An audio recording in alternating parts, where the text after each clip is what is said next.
What's good, people? It's Drill Entertainment Network back for another shooting location, and today I'm covering John from 1200. Someone requested this, so I'm doing him. I talked a little bit about John's death during my leaky video, but I don't think I've actually done a full shooting location on John, so I'm about to do that right now. So, John, he was killed out here on Clark Street on the east side. This is I don't know if you could consider this necessarily east side territory. I mean, I guess you could. This is like kind of like the border of East Side 1200. I think like PYC is kind of like around here. So he was kind of killed between the border of like 1200 and PYC on Clark Street in this kind of like industrial area. I don't know exactly where he was shot. They just said he was killed on Clark Street, and the surveillance footage shows that it was kind of around this area. But he was killed in this sort of zone. As you can see, there's like a lot of like warehouses and shit. And he was just walking like... I'm trying to find which building it was that the surveillance video caught him on. I think it was like, it might have been this one. Yeah, it was here.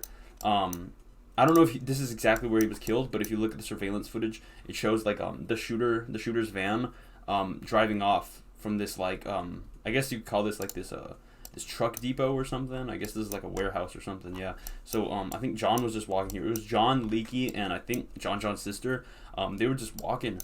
And then this van pulled up on him, and someone inside shot all three of them. And John was the only one who died, luckily, but Leaky got shot. I think he got shot in the leg or something. And there was like videos of him in the hospital having to learn how to walk again and shit. And I think John's sister, it was like she only got a shot to the leg. I think she was okay for the most part, but yeah, it was just crazy. And John was actually the 100th homicide for Jacksonville, recorded in 2019, which was pretty crazy. I mean, 2019 wasn't the hottest year, I'd say, for Jacksonville, but it was definitely a hot year. A lot of people were dying, but I'd still say it wasn't as bad as 2020. But yeah, a lot of people credit this John's death with being like the catalyst for Leaky to jump off the porch and really start putting in work, which I'd agree with probably. It also probably helped J-Dot kind of jump off the porch too, because he had caught a body before this, but I think that's when he really started to go even harder on AV6.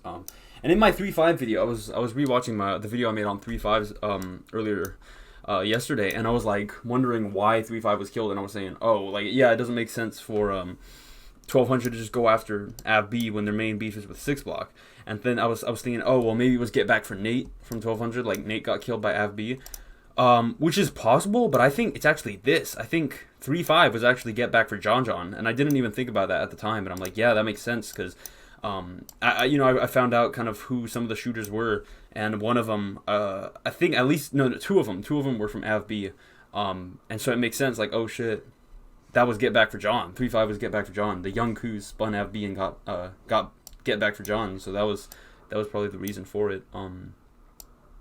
But yeah, originally I thought that John was killed by like some trapper, some OG from 6 Block from 45th or something, which is like partly true, but it's not. It's kind of like, okay, so my theory was that, yeah, like he was killed because Leaky and John robbed a trap house, and so some OG from 45th got mad and tried to kill them for it. Kind of like a similar situation to what happened to Corbin and Will, but I was right and wrong at the same time, because he was killed by one of the guys who owned the trap house, but it wasn't a 45th OG. It was actually Rasta from 6 Block. And, this isn't snitching, because he actually, he hasn't been charged for this murder, but he basically admitted to it, like, in jail. He was, like, self-snitching about it, and then JSO, they sent in, like a snitch to go talk to Rasta, and Rasta, like, confessed to him that he killed John. But, like, they just never charged him with it for some reason. I guess they just didn't have enough evidence or whatever. But yeah, Rasta from 6 Block, he was one of the guys on there. He literally admitted to doing it. The rest of the guys, I'm not going to say their names, because, they're still out. And some of them are in prison, but they're not in prison for killing him. They're just, like, in prison for other shit. But yeah, like, that hit, like, that was one of the main hits I feel that, like, a lot of the AV6 shorties jumped off the porch with. Like, that was one of the main hits, like, some of the shorties from 6 Block and AV-B, and one of the guys was from 5020, and that guy from 5020, he'd already killed, like, a lot of people by that point, but, it was, I guess you could say, the baptism for a lot of the AV6 shorties. That was, like, their first body, but, yeah, and then, 3.5 got killed as get back, and then back and forth throughout 2020. It was just crazy, but, yeah, and I think also LaCracka getting shot so much in 2019 was also kind of get back or attempted get back for John, because LaCracka, he got, like, I think the first time he got shot, was in, it was like New Year's 2019 or some shit like that, like, or Christmas 2019. He got shot. I think that was when he got shot in the face or in the neck or something. I think that was probably attempted get back for John John, and you know they probably just kept shooting him over and over, and he just kept surviving and shit. And then the first actual get back they got was 3-5. So yeah, but yeah, that's pretty much it.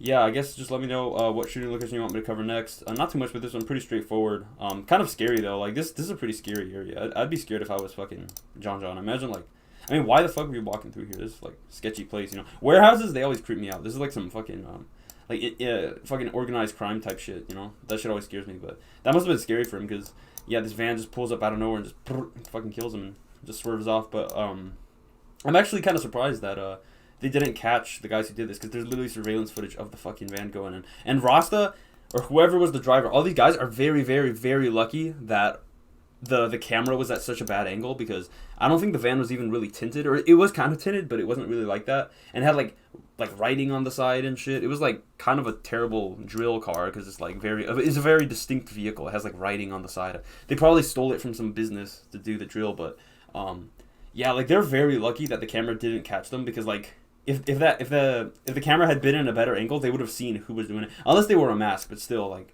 I feel like these guys are so dumb. A lot of times they probably don't even wear masks. But yeah, they're lucky that they got away with that one because, you know, the cameras up here caught them doing that shit. But yeah, that's pretty much it. Drill Entertainment Network out.